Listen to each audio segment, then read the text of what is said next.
Olá, começa aqui o Religare Conhecimento e Religião. Hoje vamos falar sobre Teilhard de Chardin. Aqui conosco está a Aparecida Vasconcelos, teóloga e assessora pastoral. Seja bem-vinda, Aparecida. Muito obrigada. Acompanhe notícias do Religare pelo site da TV Horizonte. O nosso endereço é www.tvhorizonte.com.br/religare. No nosso site você acessa os vídeos das entrevistas e fica sabendo sobre o que acontece no programa. Nós estamos também nas redes sociais. Procure por Religare, Conhecimento e Religião e deixe os seus comentários para a nossa equipe. Aparecida, quem foi Teilhard de Chardin? Pierre Teilhard de Chardin foi um eminente jesuíta e paleontólogo. Ele nasceu em Clermont, próximo a Clermont-Ferrand, Sim.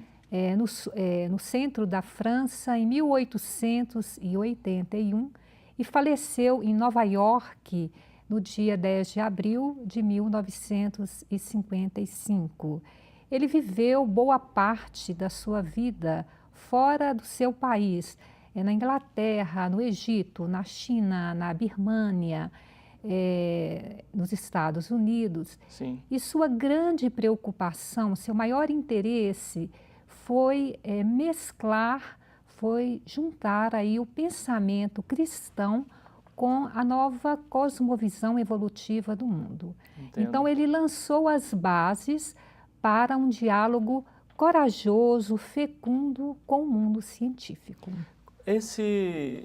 O fato dele ter se notabilizado como religioso e como cientista tem algo a ver com a própria formação dele? Isso vem da família, esse interesse, ou ele descobriu, fez essa associação já depois na formação dele como jesuíta? Sim, tem.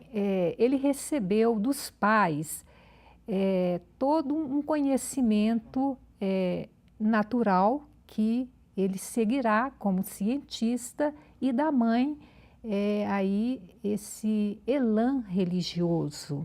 Do pai, Emmanuel Teilhard de Chardin, ele recebeu gosto pela natureza. O pai o incentivava a fazer coleção de insetos, de plantas, e desde pequeno ele se sentia atraído pelas coisas da natureza. Ele buscava encontrar na natureza algo consistente.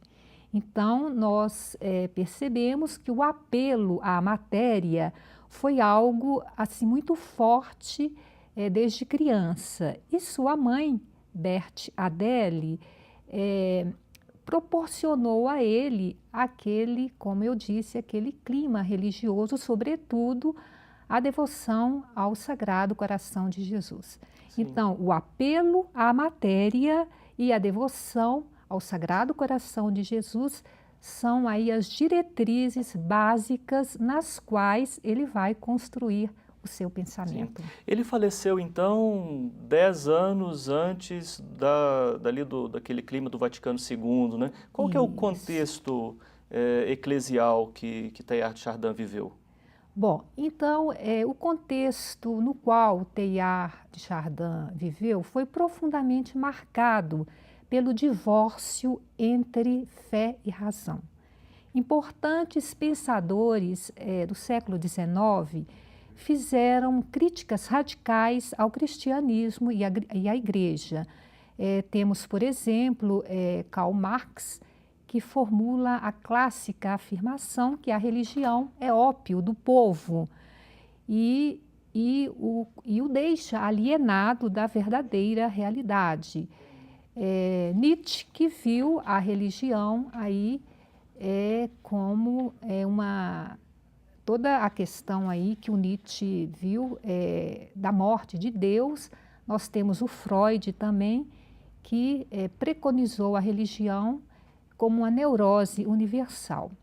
Paralelamente a essas diferentes críticas, nós temos a teoria da evolução de Lamarck e de Darwin.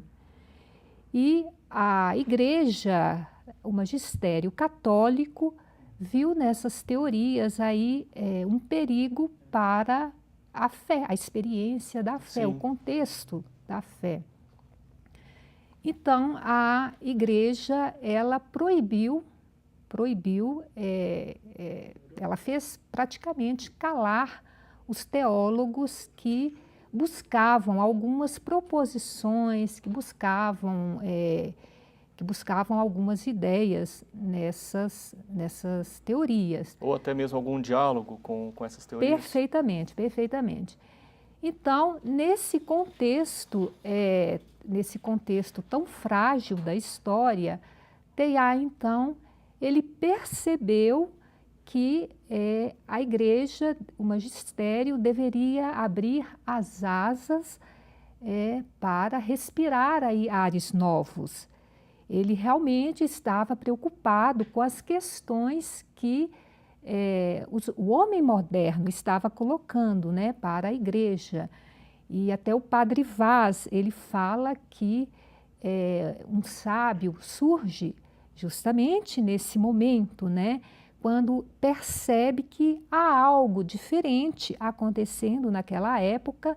Ele é capaz de perceber que o comportamento das pessoas, né, está aí mudando, mas não sabe para que direção, né, ir. E Teilhard de Chardin percebeu essa mudança que a igreja precisava atravessar e realmente buscou aí, nos seus trabalhos, nos seus escritos, acentuar essa seiva humana que o cristianismo precisava tomar.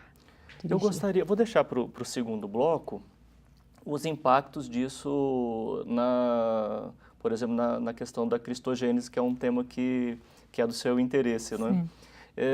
Eu começaria falando, depois da sua explicação, e você, né? Como é que você se aproximou do Teilhard? O que você viu em Teilhard como teóloga? E que impacto isso tem, por exemplo, para a discussão da temática da espiritualidade, por exemplo? Bom, na verdade, eu conheci Teilhard de Chardin num momento de espiritualidade. Num retiro que eu fiz em 2001, foi um jesuíta que orientou esse retiro e foi aí pela primeira vez. Eu ainda não tinha iniciado o curso de teologia e eu fiquei encantada com o pensamento dele, justamente com a espiritualidade dele. E a partir daí, em 2002, eu entro para a filosofia, depois para a teologia. Eu costumo, aos poucos, então, eu fui acostumando aos poucos, tomar as obras dele, entrar em contato com a espiritualidade dele, que me fascinava, né? Que é algo assim muito voltado para o cristão de hoje. É algo assim muito prático, o cristão de fato encarnando nas atividades, no trabalho dele, nas ações cotidianas, como também abraçando aqueles percalços, aqueles momentos difíceis. Ele, unido a Cristo, ele está aí construindo aí um mundo melhor, né? Então, realmente, isso me tocou profundamente nessa primeira experiência que eu tive com Teilhard. Quais são os traços de uma espiritualidade na perspectiva do Teilhard de Chardin? Então, Teilhard de Chardin, ele trabalha sobretudo com a divinização das atividades e a divinização das passividades. É o traço marcante da espiritualidade dele. E ele trabalha, sobretudo, essa mística dele no livro O Meio Divino, que é o livro que sintetiza esse caminho, esse percurso que ele faz, né? Agora, é interessante, professor, que bem nas páginas iniciais, Teilhard não se dirige para os cristãos, ele se dirige para os de fora também, sobretudo os de fora, né? Aqueles que não são cristãos. Então, a gente percebe que é de fato uma espiritualidade a partir da contribuição científica que vai aí, foi toda suscitada por seu olhar científico, né? E que vai dar uma grande contribuição aí para aí o patrimônio cultural da humanidade, porque ele não se dirige não somente para os cristãos, como eu falei, Sim. né? Para todos, né? Interessante. E como é que foi a recepção do Teilhard pela comunidade científica? Olha, pela comunidade científica ele não é bem aceito, a não ser por cientistas cristãos, né? Sim, Atualmente há cientistas, um zoólogo que é professor lá na Itália, e ele trabalha muito as questões de Teilhard de Chardin, sobretudo a cosmovisão evolutiva dele, né? Então, esse cientista é Ludovico Galeni, ele dá aula na Universidade de Pisa, ele retoma algumas ideias da cosmovisão teilhardiana e vai, então, dialogando aí numa perspectiva mais atual.